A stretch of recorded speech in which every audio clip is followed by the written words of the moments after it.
Hey guys, welcome back. My name is Brendan, and if you don't know, this is a weekly-ish show where I talk about stuff in the news that I found funny or interesting, but mostly important sometimes. This is a show for November 11th, 2011, which is pretty sweet. I'm not normally one to buy into stupid superstitions and all that, but it's a number I used to wear on my back when I played hockey, or one of them anyway, so I thought it was cool. My first story of the day is not so important as it is funny and predictable, but it has to do with one Kim Kardashian. And I know what you're thinking, Kim Kardashian, I didn't think she was ever important enough to talk about. And she's got a couple reasons. As represented here, most people know Kim Kardashian for how nice of a person she is. I'm just joking, guys. We all know that the real reason she's in the news is because her and her boyfriend just got done their 2.5-month sleepover. Oh wait, they were married? And that's right, it's a huge surprise. The biggest money-scrounging person from the biggest money-scrounging family in the world divorced her husband and scrounged a whole schwack of money from it. In case you didn't know, Kim Kardashian married Chris Humphries. He's a basketball player in the NBA. And I pretty much picture it as Kim Kardashian walking into the arena and like looking at the court and being like, I want that one. And you know, I almost don't feel bad for him because he was stupid enough to marry her. And he's put a lot of money into it. He bought her like a $2 million ring. But I do feel bad for him because he mustn't have been issued So You Married a Crazy Bitch handbook. I was under the impression that we all got one, but he mustn't have been in line at the time. Maybe he was going to the bathroom or something.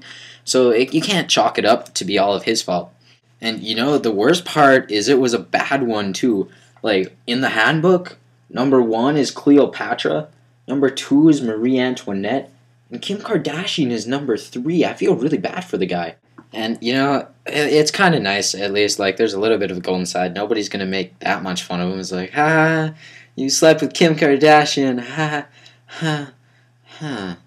But don't worry, guys, because I found a list of things that lasted longer than their marriage, and I'll show you guys my favorite ones.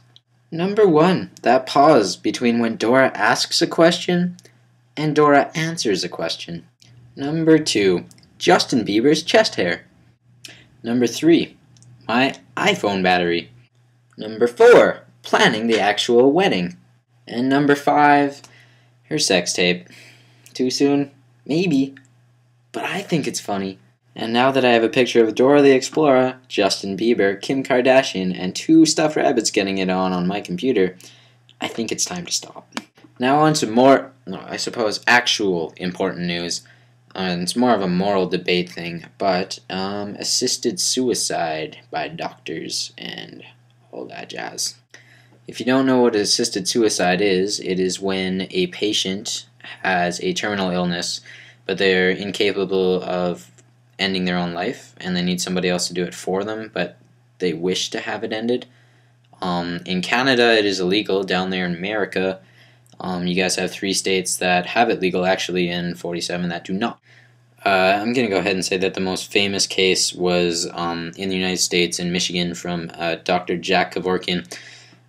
He assisted the suicide of at least 40 people, but he was cleared of all charges because there wasn't really a law in Michigan dictating against it, because it had really never happened before. This was in the 1990s.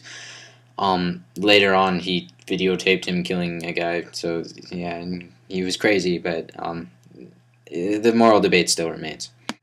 Now, even though the crazy old guy did what he did, and it was terrible in the last case, the whole thought of assisted suicide, to me, I'm kind of torn, but I would say most of me, yeah, this half, and then my head goes towards it. Like, I think that as long as you have like express permission from the patient, I think that it's okay.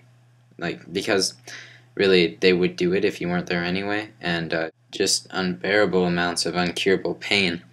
And to take somebody out of that situation, I think, is actually an okay thing to do.